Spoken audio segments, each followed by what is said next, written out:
हाँ जी बच्चे, हमने ना कल लास्ट किया था force acting on a current carrying wire, और इसका हमने जो फॉर्मूला कल ड्राइव किया था that is F vector equal to I L cross B. ठीक है, फिर हमने ना, जब मैंने आपको लास्ट में एक बात बताई थी कि जब भी आपको ईस्ट वेस्ट वाला क्वेश्चन आ जाए और वेट की बात आ जाए, क्योंकि वेट होता है वर्टिकली डाउनवर्ड, तो ईस्ट वेस्ट वाला जब भी क्वेश्चन आ जाए आपके पास तो आपने नॉर्थ अंदर की तरफ सपोज करना है और साउथ बाहर की तरफ सपोज करना है, और weight mg vertically downward wire का। उसके बाद आपको मैंने बताया था कि अगर आपने फोर्स की डायरेक्शन बतानी है तो राइट हैंड पाम रूल या राइट हैंड थंब रूल ही लगाना है। करंट से बी की तरफ स्क्रू घुमाना है या फिंगर घुमानी है, तो thumb will give the direction of force. Simple है। तो जैसे अपन चार्ज वाले में पता लगाते थे फोर्स, वैसे ही इसमें भी फोर्स हमने पता लगानी है। इसके हम एक दो क्वेश्चन और प्रैक्टिस करते हैं। हाँ जी, देखते हैं इसमें क्वेश्चन क्या है। ये आपको ऐसे इस तरह की शेप की एक वायर गिवन है।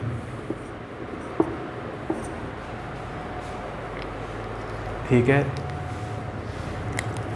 P से Q, Q से R, R से S, S से QRS T।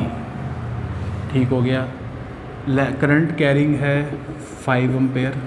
हर वायर में जो करंट है वो 5 एम्पेयर जा रहा है। This angle is 30 degree.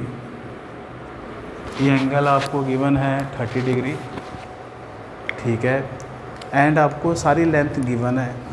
P से Q 2 मीटर है, Q से R 3 मीटर है, R से S 5 मीटर है, S से T 3 मीटर है। ऐसे सबकी लेंथ आपको गिवन है डायग्राम के अंदर। And magnetic field horizontal direction में गिवन आपको 2 Tesla. Magnetic field is given in the horizontal direction 2 Tesla. आपका क्वेश्चन है find the force on each wire. हमने हर एक वायर पे बच्चे फोर्स बतानी है। अपने पास कौन कौन सी वायर्स है? P से Q, Q से R, R से S एंड S से T। We have to find the force on each wire. तो पहले आप P से Q शुरू करते हैं। तो फोर्स एक्टिंग ऑन P से Q, P से Q में करंट I हो गया, लेंथ L है, मैग्नेटिक फील्ड B है। अब डायरेक्शन बस चेक करो पहले। P से Q राइट साइड पे है, मैग्नेटिक फील्ड भी राइट साइड पे है। तो अगर P से Q भी राइट साइड पे, मैग्नेटिक फील्ड भी राइट साइड पे, तो एंगल कितना बना? 0 डिग्री बना। और साइन 0 कितना होता है? 0 होता है। तो आपके पास P से Q जो फोर्स आई वो 0 आ गई। नेक्स्ट हम फोर्स निकालते हैं Q से R। Q से R में current I, length L, dash कर देता हूँ, है ना। मैग्नेटिक फील्ड कितना है? वो B है। एंगल कितना है? ये वर्टिकल अपवर्ड है, मैग्नेटिक फील्ड इधर है, साइन 90। ये आंसर आएगा। वैल्यू पुट करते हैं। करंट कितना है आपके पास? 5 एम्पेयर। लेंथ L डैश कितनी है? 3। मैग्नेटिक फील्ड B कितना है? 2। साइन 90 कितना होता है? 1। ठीक है ना, सारी वैल्यूज़ हम पुट कर रहे हैं। तो ये 30 आ जाएगा आपका। 30 न्यूटन की फोर्स आ जाएगी। अगर आप डायरेक्शन देखना चाहते हैं फोर्स की, तो डायरेक्शन कहाँ बनेगी? करंट ऊपर है, मैग्नेटिक फील्ड राइट साइड पे है, तो करंट से मैग्नेटिक फील्ड की तरफ फिंगर घुमानी पड़ेगी। तो इस करंट की तरफ फिंगर करके ऊपर अपनी जो पाम है मैग्नेटिक फील्ड की तरफ करके तभी घूमेगी ना ये। अब इतने तो है नहीं कि हमने करंट ऊपर की तरफ किया और आपकी फिंगर ये ऐसे घूम जाएगी। नो, ऐसे नहीं घुमानी है हमने। आपने करंट की तरफ फिंगर करके पाम को मैग्नेटिक फील्ड की तरफ घुमा के फिर घूमेगी फिंगर। तो आपका जो थंब है वो इनवर्ड आ रहा है। ठीक है, इनवर्ड आ रहा है, तो जो डायरेक्शन ऑफ फोर्स बनेगी वो आपके पास बनेगी इनवर्ड। तो ये आपके पास QR पे फोर्स आ गई। नेक्स्ट है RS पे हमने फोर्स निकालनी है। अब फोर्स एक्टिंग ऑन RS देखते हैं अपने पास। I L double dash B तो हो गया। थीटा देखना चाहते हैं आप। ये मैग्नेटिक फील्ड B है, ये हॉरिजॉन्टल मैग्नेटिक फील्ड है। बच्चे कहते हैं कि एंगल है 30 डिग्री। नहीं, 30 डिग्री एंगल नहीं है।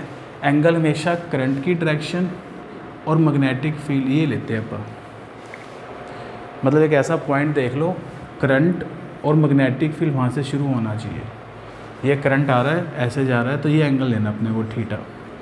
अब अपन थीटा मेजर करते हैं, कितना होगा थीटा। ये एंगल आपका है 90 डिग्री, ये 30 है, तो ये एंगल हो गया 60। तो आपके पास थीटा की जो वैल्यू बनी वो 60 डिग्री बन गई।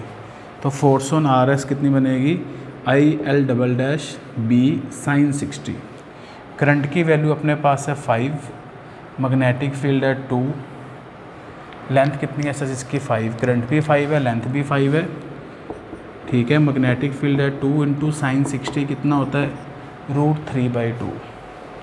तो 2 से 2 कट गया आपके पास, दिस इज़ 25√3। डायरेक्शन देखे करंट से बी की तरफ, अब इसमें फिंगर नहीं घूमेगी क्योंकि एंगल 90 डिग्री नहीं है, तो इसमें स्क्रू रूल लगा लो। करंट से बी की तरफ स्क्रू घुमा लो। करंट से अगर मैं बी की तरफ स्क्रू घुमाता हूँ तो वो स्क्रू एंटी क्लॉकवाइज घूमेगा। राइट हैंड थंब रूल तो आप ना 90 डिग्री पे लगता है सीधा। अगर एंगल थीटा हो, कुछ और एंगल हो, फिर आपने स्क्रू रूल लगा लो। करंट से बी की तरफ स्क्रू घुमाओगे, वो स्क्रू घूमेगा एंटी क्लॉकवाइज। एंटी क्लॉकवाइज घूमेगा तो डायरेक्शन जो आएगी वो आउटवर्ड आएगी। तो ये आपके पास फोर्स ऑन आर एस आ गया। नेक्स्ट है, हमने फोर्स निकालनी है एस टी पे, force acting on S T. अब एस टी का लेंथ L_, B। अब एस टी में करंट राइट साइड पे है, मैग्नेटिक फील्ड भी आपका राइट साइड पे जा रहा है, तो जो एंगल बनेगा वो 0 डिग्री बनेगा। तो force acting on S T कितनी आ गई आपके पास, 0 आ गई है। तो इस तरह मैंने हर साइड पे, हर वायर पे फोर्स पता लगा दी। तो बच्चे ये तो आपने पढ़ा है अगर आपके पास स्ट्रेट वायर है और स्ट्रेट वायर में करंट कैरी हो रहा है। अब मैं आपको अगला केस करवा रहा हूँ कि अगर वायर कर्व है, सेमी सर्कुलर वायर है, ठीक है, किसी और शेप की वायर है, तो उस पर हम कैसे फोर्स पता लगाते हैं वो हम देख रहे हैं।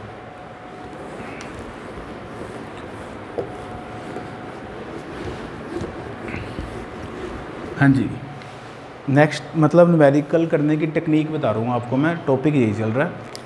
फोर्स F का फॉर्मूला द्वारा फिर आपको बता रहा हूँ मैं, I_L×B है वेक्टर फॉर्म में। इसमें जो L है ना, L है करंट डिस्प्लेसमेंट वेक्टर। जो L है ना, L is a displacement vector आप कह सकते हैं। मैंने साथ में करंट क्यों यूज़ किया, क्योंकि करंट की डायरेक्शन में ये डिस्प्लेसमेंट वेक्टर है। अब ध्यान से बात को समझना, अगर आपके पास ये मैग्नेटिक फील्ड है, ठीक है, अगर इस मैग्नेटिक फील्ड में ये सेमी सर्कुलर आर्क है, ये करंट कैरी कर रही है, ठीक है, it carries a current I। मुझे इस पर फोर्स पता लगानी है। सेमी सर्कुलर आर्क है, ये आर्क पॉइंट A से शुरू हो रही है और B पे ख़त्म हो रही है, इस पर मुझे फोर्स पता लगानी है। तो पहले अब ये चेक करो कि करंट शुरू कहाँ से हो रहा है। करंट शुरू कहाँ से हो रहा है, A से, ख़त्म कहाँ पे हो रहा है, B पे। तो अगर मैं इसका करंट डिस्प्लेसमेंट वेक्टर बनाऊंगा ना, तो वो करंट डिस्प्लेसमेंट वेक्टर आपका A से B बनेगा। This is the current displacement vector. Current शुरू हो रहा है A से, ख़त्म हो रहा है B पे, ठीक है ना। तो AB is the current displacement vector. अब आपने इस सेमी सर्कल को कंसीडर नहीं करना, अब आपने इसकी जगह स्ट्रेट वायर कंसीडर करनी है, and that straight wire is AB। अब आपके पास ये मान के चलिए, अब आपके पास ना स्ट्रेट वायर है और उसमें जो करंट है वो A से B की तरफ जा रहा है। अब बच्चे आपके पास से सेमी सर्कल है, तो A से B जो होगा वो 2R होगा, है ना, डायमीटर हो गया ना, तो A से B 2R हुआ। तो इसकी जो लेंथ बनी वो 2R बनी। इसकी जो लेंथ बनी आपके पास वो कितनी बनी है, 2R बनी length.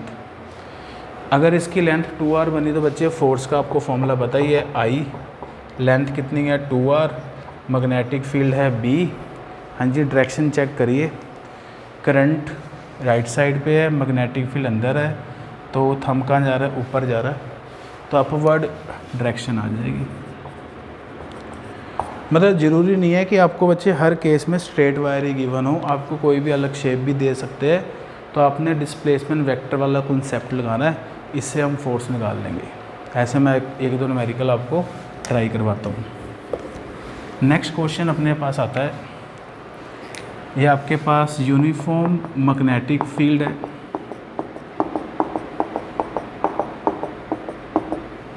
In this uniform magnetic field, this is a circular coil. Now it carries a current. ये सर्कुलर कॉइल है, ये यूनिफॉर्म मैग्नेटिक फील्ड में रखी हुई है और मुझे इस पे बताना है कि कितनी फोर्स लगेगी। तो बच्चे ये जो सर्कुलर कॉइल है, इस सर्कुलर कॉइल में मान ले हम पॉइंट ए है, ठीक है। जो करंट है वो सपोज कर लो ए से शुरू हुआ और वापस ए पे ही आ गया। सर्कल है ना, अगर वैसे भी आपने पढ़ा हुआ है सर्कल वाले केस में डिस्प्लेसमेंट वेक्टर जीरो होता है। तो करंट ए से शुरू हुआ और वापस ए पे आके ख़त्म हो गया, तो what is displacement vector L, zero हो गया। सर्कुलर लूप है, क्लोज लूप है कोई भी, तो डिस्प्लेसमेंट वेक्टर एल जीरो हो गया। अगर एल जीरो हो गया तो फोर्स कितनी बनेगी, जीरो बनेगी। तो इसका मतलब ये है कि अगर हम यूनिफॉर्म मैग्नेटिक फील्ड में कोई भी क्लोज लूप रखे, इसको हम लूप कहते हैं, एक पॉइंट है, एक नोट करना पड़ेगा आपको। Whenever we place a close loop in the uniform magnetic field, close loop जो कोई भी शेप हो, whenever we place a close loop in the uniform magnetic field, net force acting on it is zero. Net force acting on it is zero. Zero क्यों है इसका आपको मैंने reason बता दिया, क्योंकि इस केस में क्या जीरो, आपके पास डिस्प्लेसमेंट वेक्टर जीरो है, तो नेट फोर्स भी जो है वो जीरो है। ठीक है, चलते आगे। एक दो क्वेश्चन इस तरह के और आपको बताता हूँ मैं।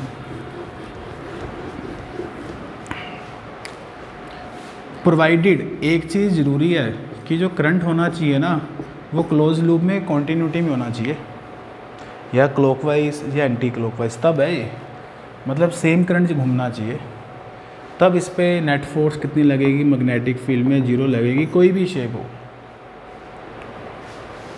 लेकिन जैसे अब ये क्वेश्चन देखिए आप, ये आपके पास एक सेमी सर्कल है P Q, place in a uniform magnetic field, ठीक है। पी क्यू की जो लेंथ है वो 2r है। इसमें जो करंट है वो ऐसे चल रहा है, ठीक है।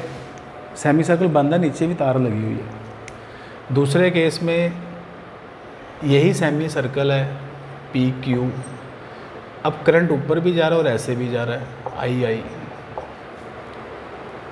यहाँ से करंट आ रहा है, डिवाइड हो गया आई और आई, या तुम I1 I2 कह लो, वो तो कोई बात नहीं है, I1 I2 कह लो, करंट अलग अलग जा रहा है। मैग्नेटिक फील्ड हमने अप्लाई किया हुआ है क्रॉस। अब आपका क्वेश्चन है कि फर्स्ट फिगर में बताओ लूप पे कितनी फोर्स लग रही है, और सेकंड फिगर में बताइए लूप पे टोटल फोर्स कितनी लग रही है। मतलब पहली जो लूप है इसमें तो करंट शुरू होकर वापस उसी जगह पे आके ख़त्म हो गया ना, उस लूप में करंट डिवाइड हो रहा है, पी से उधर जा रहा है क्यू तक, और ऐसे पी से डायरेक्ट क्यू तक जा रहा है। तो पहली लूप में तो आपको पता ही आंसर कितना होगा।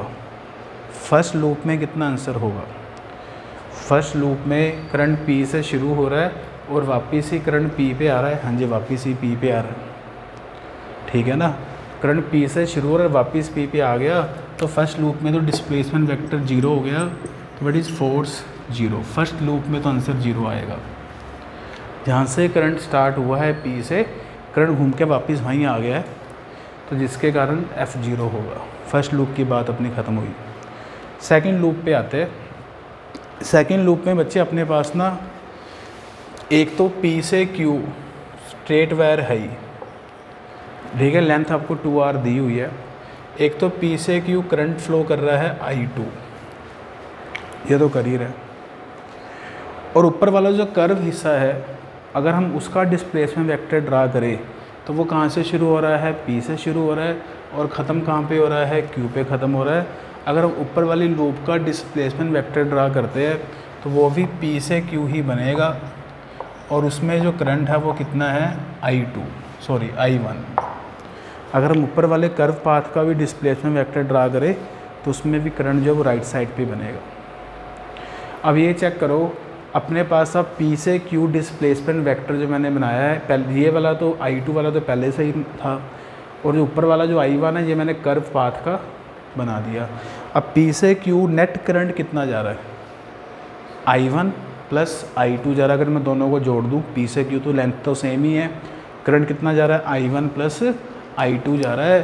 तो आपके पास जो फोर्स लगेगी वो लगेगी, करंट कितना है I1 प्लस I2, लेंथ है PQ की R, मैग्नेटिक फील्ड है B। ये फॉर्मूला होता है ना फोर्स का, ILB।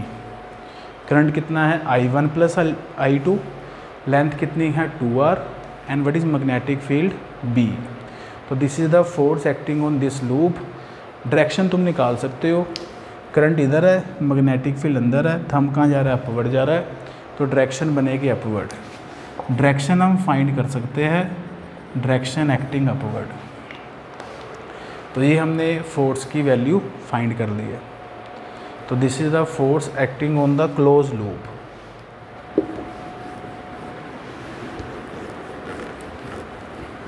एक इसमें ना NCERT क्वेश्चन आपको मैंने करवाना है,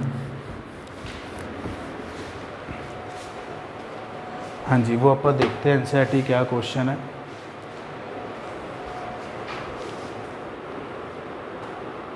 हाँ जी बच्चे, नेक्स्ट जो क्वेश्चन है ना आपके पास, वो NCERT न्यूमेरिकल की मैंने ना बोर्ड पे स्टेटमेंट लिखी है।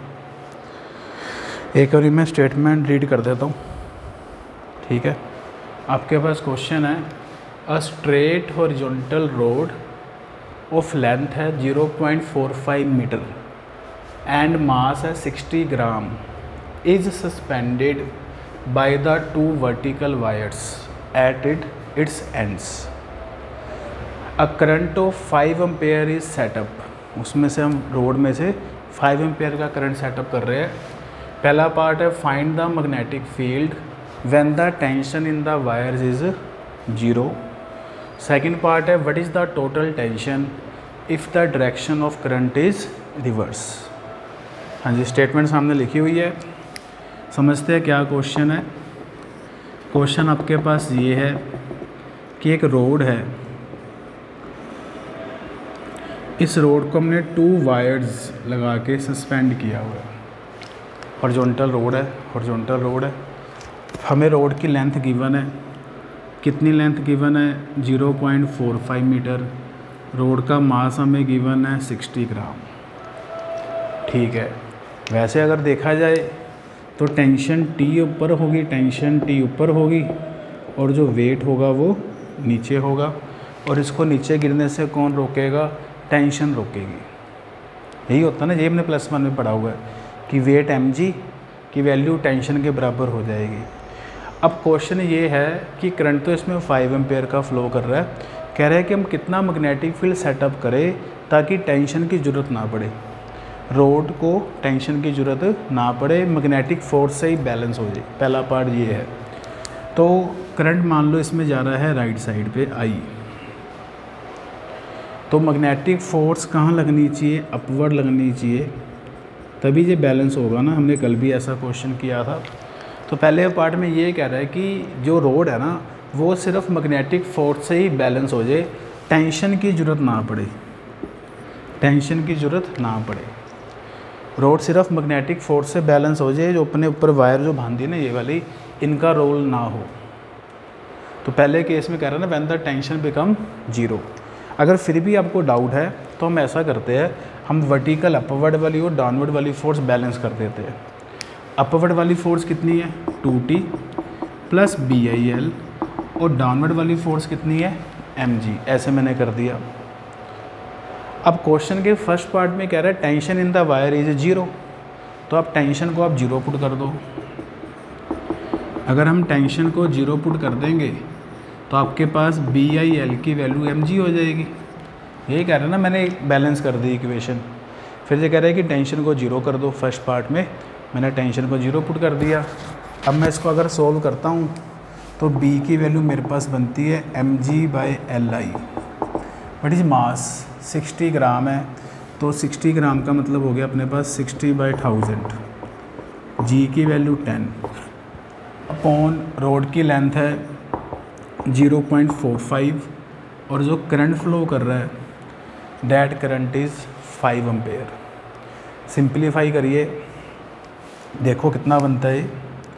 ये 2 0 कट गई है, ये बन जाएगा 60/10 इंटू 0.45 इंटू 5, 0.45 का ऊपर आ जाएगा 100, ये 0 से 0 कैंसिल हो जाएगी, 60/45 इंटू 5 आ जाएगा।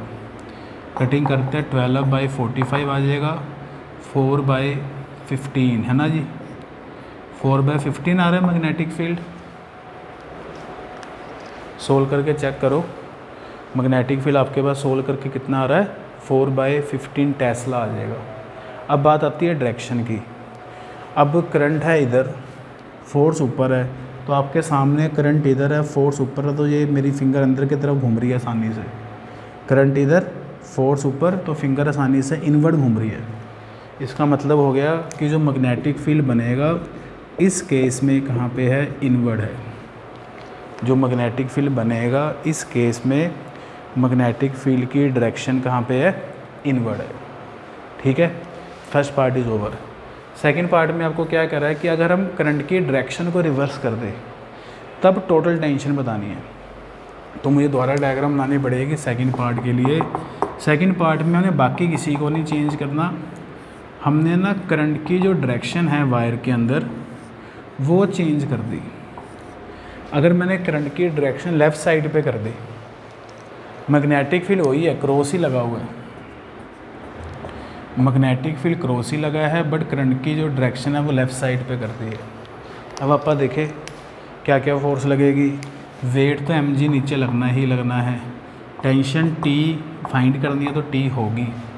जब मैं करंट की डायरेक्शन चेंज करूँगा ना, मैग्नेटिक फील्ड तो वही है, तो फोर्स की डायरेक्शन भी रिवर्स हो जाएगी। आप चेक कर सकते हो, करंट इधर है लेफ़्ट साइड पे, मैग्नेटिक फील्ड अंदर, तो हम नीचे आएगा। करंट की डायरेक्शन रिवर्स करने से सिंपल है, मैग्नेटिक फोर्स की डायरेक्शन भी रिवर्स होगी, तो F की वैल्यू आपके पास कितनी आ गई, डाउनवर्ड आ गई, BIL। अब डायग्राम में अब चेक करो, टेंशन T कहाँ पे है, टेंशन T ऊपर की तरफ है, और जो फोर्स है, हाँ जी, वो फोर्स कहाँ पे है आपके पास, वर्टिकली डाउनवर्ड है, mg भी वर्टिकली डाउनवर्ड है। तो क्या मैं ऐसे लिख दूँ, 2T = mg + BIL, ऐसे मैं लिख देता हूँ।